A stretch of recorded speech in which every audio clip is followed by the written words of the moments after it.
Combien de personnes, des fois, le matin, ils se réveillent, ils sont mal dans leur peau. Des fois, tu te réveilles le matin, tu sais même pas pourquoi. Tu te réveilles le matin, t'es pas bien. Tu sais pas pourquoi, hein. Si on te pose la question, qu'est-ce qui t'arrive? Je sais pas, je me sens pas. Combien de personnes te disent, je sais pas pourquoi? Je ne sais pas pourquoi. Je me sens pas. Tu vois, il est même connu qu'on dit oui, je suis pas dans mon assiette ce matin. Tu vois, genre, tu sais pas pourquoi, t'as plein de trucs qui sont rentrés dans ton cœur, dans ta tête, tu comprends pas ce qui se passe. Mais c'est normal. Prends du recul.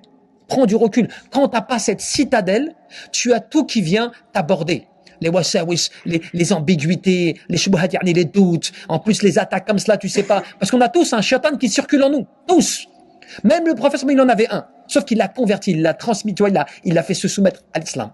Tous on a cela. Donc le moyen pour toi de le restreindre, de lui empêcher qu'il puisse prendre, parce que de toute façon il est en toi, qu'il puisse prendre vraiment un dessus sur toi, c'est le fait que tu vas multiplier al-adhkar, wal-ad'iya. Et Ibn al-Qayyim te disait, il te rapportait des athar dans un de ses ouvrages, il te disait, parmi les choses qui font fuir Ash-Shaytan, c'est que la personne, dès qu'elle commence en dehors des adhkar et autres, dès que la personne commence à réciter le Coran, dès qu'elle commence à se rapprocher du Coran, à le réciter, cela fait fuir. Et attendez, Ibn al-Qayyim te dit même, il te dit, Shaytan, un des moyens sur lesquels il essaie d'intervenir le plus, c'est justement lorsque la personne, elle commence à réciter le Coran.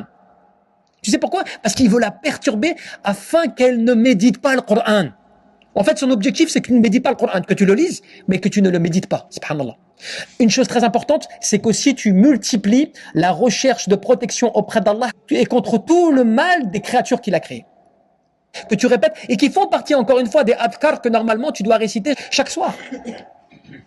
Tu vois? Tu ne sais pas à quel point, nous, on ne se rend pas compte à quel point on est, tu vois, on est comme, tu vois, encerclé par tout cela.